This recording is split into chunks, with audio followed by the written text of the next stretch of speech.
आंनि मोनसे गोदान भिडिअ नोंथांमोनखौ बरायनाय जालायबाय आसा खालामो नोंथांमोना आंनि भिडिअखौ जोबजासिम नायगोन दिस्था आरो भिडिअखौ नायनानै मोजां मोनोब्ला लाइक खालामबानो जाबाय ओमफ्राय दिनैनि भिडिअआ जाहैबाय माने दिनै 20 एप्रिल ना जोंहा राजाया माने दिनैयो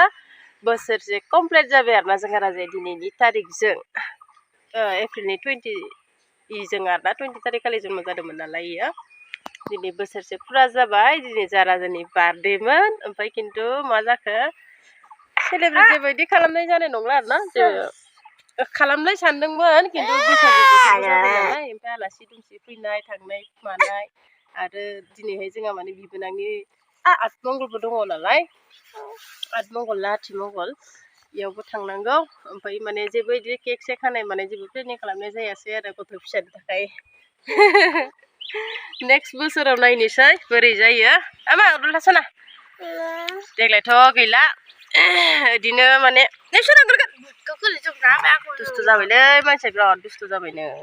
बिदि जाबाय नै हाग्रायाव बोरै गलांखो सानदोंमोन आरोना एसे बिदिनो केक सेक हानो मानो एसे सेलेब्रेट खालामनो जेनेबा बिदिनो केक सेक हानो एसे सेलेब्रेट खालामनानै सानदोंमोन आरोना गथ' फिसाफोरखौ लेंनानै खिन्थु जास्लाबासै हास्लाबासै ओमफ्राय नेक्स्टआव नायनोसै आरो नेक्स्टआव खालामनो नाजानोसै ना साना साननाय बायदि मावनो होनबा मावब्रबनोबो हाया नालाय जोंनिया नामा जोंहा सनिया बोसोरसे जाबाय दिनैयो आंखौ उइस खालाम होनलाय मा लेखा गोरों जानायनि